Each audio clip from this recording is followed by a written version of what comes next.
Hey divers, Alec, Peirce, Scuba. Another tech tip. Now this is a pretty simple one, and again is one that some of my viewers, some of you folks have been asking about. A very, very simple one. Let's deal with it quickly. The BC or the dry suit or whatever else you use your low pressure inflator hose for. This hose right here. How do you take care of that? How do you service this? Well, really it's very, very simple. This is a standard hose. If you need to take it off the regulator for some reason, you use a 9/16 or 5/8 wrench. It's the same as all the other hoses on the regulator, the same as the primary, secondary, high pressure hose. Just unscrew it carefully at the port, take it out. O-ring here should be replaced, and back into the low pressure port on the regulator, and just like that. I got to get it back in here so we can test it. So that goes back in like that, and you know I've taught you about this before, about assembling regulators. Put the wrench on snug, not too tight. Don't be leaning on it too hard. It's made of brass, all of it. So now you have it all ready, but the problem isn't this. The problem commonly is at this end.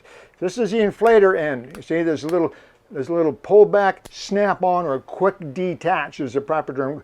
QD, quick detach inflator end on there. You see that? So there it is. Now, if you take a close look at this sometime, you'll see that there is, of course, a knurled ring that pulls down. But I mean, take a really close look. You'll notice how this works. Maybe if you're technically inclined, you should do this. If you're not, it doesn't mean anything to you. But you pull on back on this, what you'll notice right around the end of the hose, right in there, you'll see a little ring, a little clip that holds it all together. Don't take that clip off. First of all, there's no need to. Secondly, if you do, the clip will fly across the room.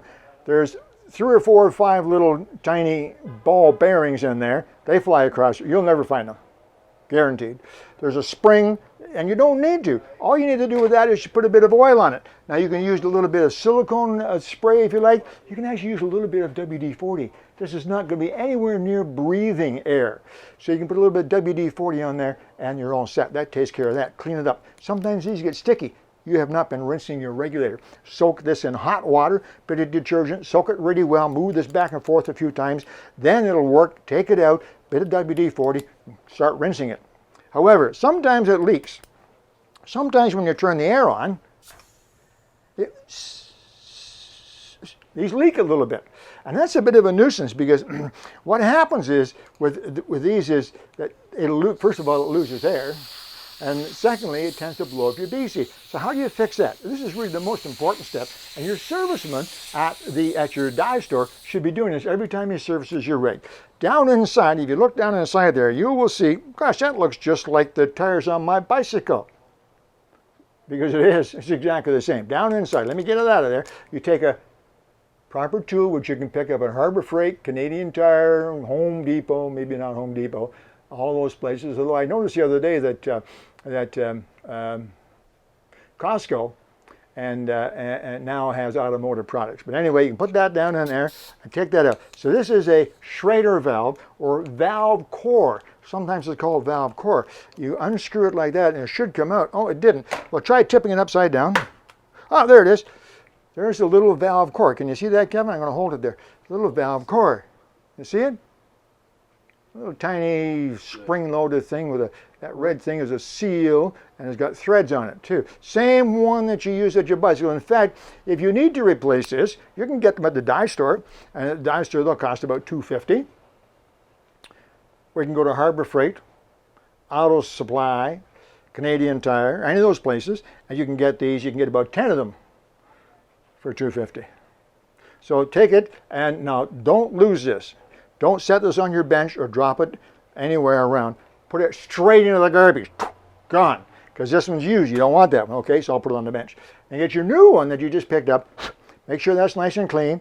Put that down inside. You see? Now I'm just going to show you. See, if we turn the air on now.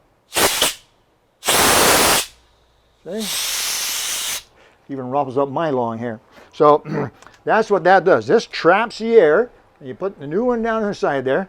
And use the special tool that you picked up. Don't try to use a screwdriver. You'll just ruin it. Snug, like that. Try that again. Ah, fantastic. And now what happens when you put this onto your BC or your dry suit, and you push, and the spigot on the BC or dry suit pushes down on this. It pushes down on the Schrader valve. And air comes out.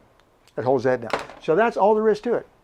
Cleaning this end, maybe a new ring, but most important this end. Rinse it well, lubricate the QD mechanism, and replace your Schrader valve. There you go. Just that simple. You saved about, I forget what we charge for this. We probably charge about $30 to do that, plus your Schrader valve, so 35 bucks at least. There you go. A few dollars, you do it yourself. Or if you have a problem, now you know how to do it. Simple, quick, and easy. Alec Peirce, Tech Tips. See you again soon.